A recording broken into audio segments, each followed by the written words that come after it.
Hello everyone, and welcome to part 2 of my game devlog. In part 1 I went through some game ideas, and I also built a 3D truck in Blender, and I used Blender for the first time. In this part 2 I tried to recycle the code that I had for my previous game on the movement and apply it to the truck with some interesting results. Basically I will go through how I changed the movement of the truck from this to this. The first thing I do to improve the truck was to create a box collider for it. The second thing I do is to detach the car from the ball.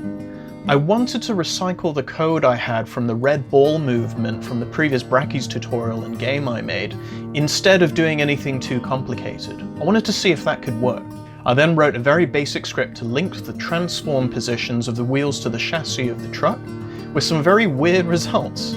Essentially, I was trying to establish at the start of the game what the difference in transform positions of the wheels and the chassis were, and set that as the offset value. Somehow Unity did not like what I was trying to do, and I think it had something to do with the colliders pressing against each other, whilst the code was trying to hold them together at the same time. Anyway, I eventually figured out how to fix it, but it does require your assistance.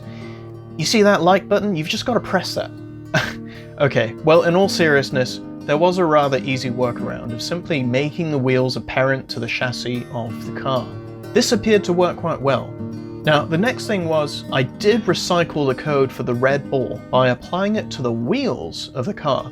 I'm not sure why the code enabled the car to go from side to side only, and not front and back. So I messed around with the forward force by trying to copy the sideways force, but it shot off like a rocket. So I increased the drag and the mass of the wheels, and unfortunately I think I increased it so much that it did not move at all. I then decreased it, and it worked better. But it was still just really weird. The movement just didn't feel like a vehicle at all. No matter how I tried to change the drag and mass of the vehicle, I just couldn't find a movement that was balanced and something that I was satisfied with.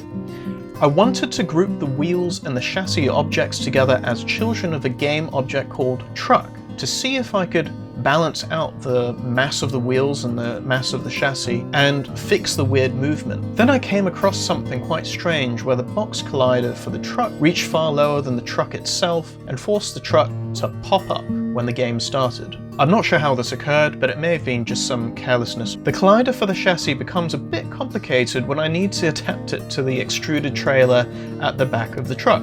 The whole purpose being that the back of the truck will hold a bunch of milk bottles, and the purpose of the game will be to try to retain as many of those milk bottles by the end of the journey. Now on the box colliders, I think I did it in a primitive way, because I read somewhere you can actually use a mesh collider to match the shape of your object, but I didn't research this properly as I couldn't really find anything on it at the time. So I ended up just using multiple box colliders organized into various planes and inserted them on the truck. This meant that the wheels now sunk into the ground, and this is where the wheel colliders came in. And it totally changed my code for the movement of the truck, and totally changed the direction that I wanted to take in terms of the movement of the truck. But I think this video is long enough, and I'll explore wheel colliders with you next time.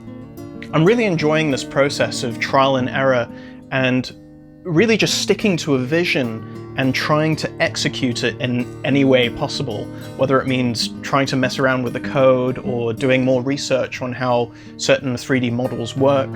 Now, if you enjoyed this video, please do like the video. It really helps like-minded people find this video. And if you want to follow on the journey, go ahead, click that subscribe button, and you'll get notifications of whenever I come out with new videos.